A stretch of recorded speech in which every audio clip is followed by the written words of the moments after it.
What's good, you guys? So, as you can tell by the title of this video, talking a bit of a, general topic here for the Transformers movies and the future and just everything involved in that we know about so far with the public.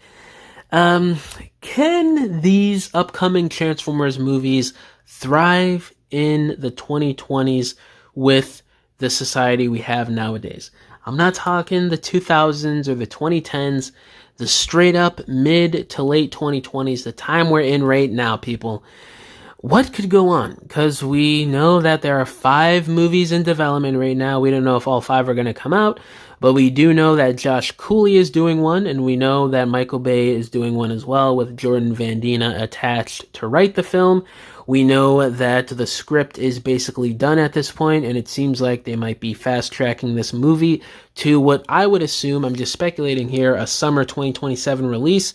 So, me personally, I could be wrong on this again, but I think news is going to start drumming up with this movie later on this year and early next year once they start to film it. But that's me being hopeful, but I could be wrong. Maybe it starts 2027 for filming. We really just gotta wait and see.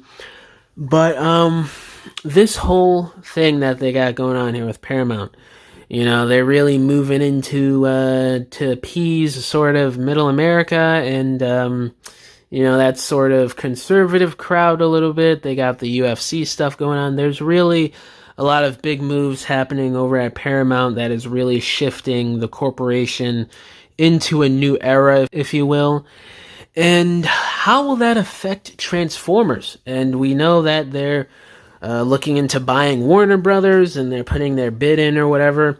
So there's just a lot going on over at Paramount right now. And they just finished their Skydance, I almost said Skybound, Skydance deal not too long ago. And they wanted to announce and fast track movies. And one of those is their Transformers outings. So that's pretty exciting to hear. But what is their game plan overall to make these movies successful, profitable, and last for the 2020s and even the 2030s? Because we know that, I'm pretty sure that Josh Cooley movie is probably dropping like 2029 at the earliest, or 2028. I don't think that movie's dropping relatively soon. So, they gotta last for the rest of the 2020s and into the 2030s with whatever plans that they got going on here and that have been rumored for these 5 movies. But for the Michael Bay film especially, that's probably coming out in the next 2-3 years tops, I'd say. What could really be going on here? And how are they gonna make this fit? Well, I've been thinking about this, and just looking at the current landscape of everything, the internet, nostalgia, my generation growing up on these movies, and as we're getting older, Gen Z is nearing that 30-year-old mark. The later part of my generation is getting up there in age a little bit. So I think they're really going to want to hammer into the nostalgia, especially for this Bay film in terms of his style in those first 3 or 4 movies. And just really lean into that. Because if you look online, you look on YouTube Shorts, Instagram Reels, Twitter, and TikTok, the big cult following for Transformers media nowadays is the basis in nostalgia for the first 3 to 4 Bay movies. And The Last Night kind of gets shafted or put away because it hasn't hit the 10-year mark yet, and plus that movie isn't that great at all. So it's really the first 3 to 4 movies that get this big, huge love and following online nowadays. And I think Paramount has seen this the last couple of years, because I really think this kind of started around 2019, 2020, and it's really just grown every year to where it is now in 2025. I mean, you could look this stuff up. It is like these movie clips and the community that's still going strong for the first few Bay movies. It's really popular online. And this is drawing casual fans, people who don't even know anything about Transformers, and big Transformers fans themselves who are in these communities. So I think Hasbro too. I think Hasbro and Paramount, they really want to take advantage of this resurgence. And I think that's one of the main reasons why they brought Michael Bay back in the first place. Now, will this translate to what is popular now with young people? Because they also want to get in the early half of Gen Z, you know, people who are still teenagers and people who are in their early 20s and stuff like that. And even Gen Alpha, you know, people who are, you know, preteens and early teenagers and people who are like 7, 8 years old, you know.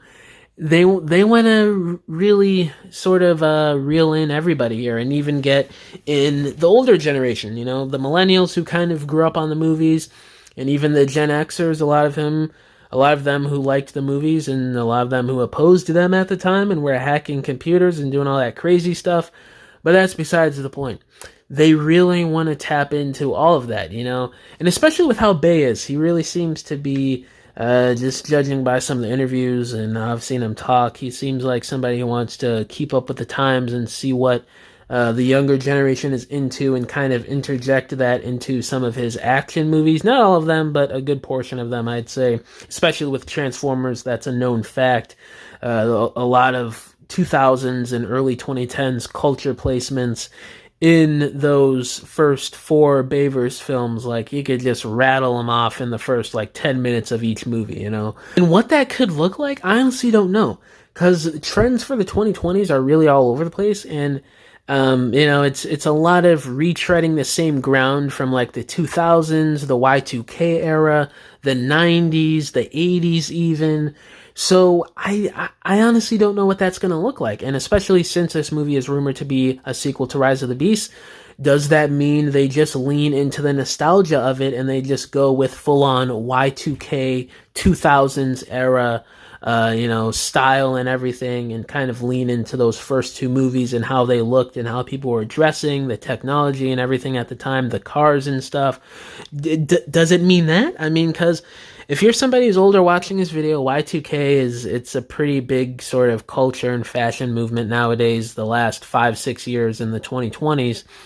And I would not be surprised if everybody involved, Paramount and Hasbro, they kind of lean into that a little bit. But I don't know, there's really so much that they could pull from to kind of reel in the younger crowd with these movies, like what they did with the first few Bay movies. It's really going to be an interesting time.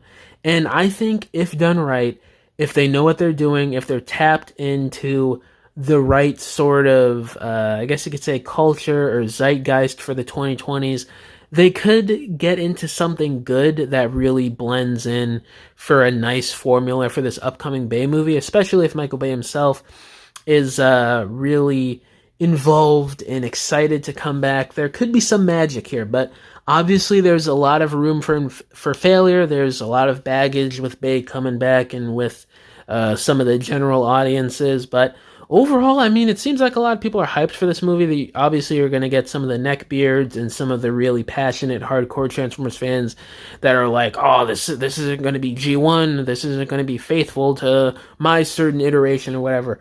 But it seems like the general consensus is people are kind of hyped, curious, while also being skeptical as well, rightfully so, because of how bad The Last Night was.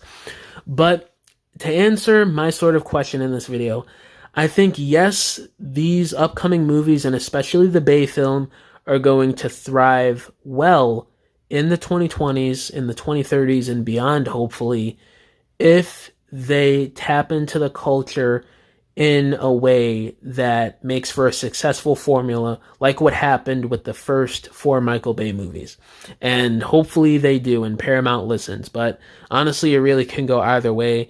But yeah, guys, let me know down in the comments below. How do y'all feel about these upcoming Transformers films? Are you confident in them, or are you not? And do you think the Transformers movie franchise can survive in this new era of the 2020s and in the future of the 2030s as well? And yeah, guys, thank you for watching this video. Catch y'all in the next one. Bye!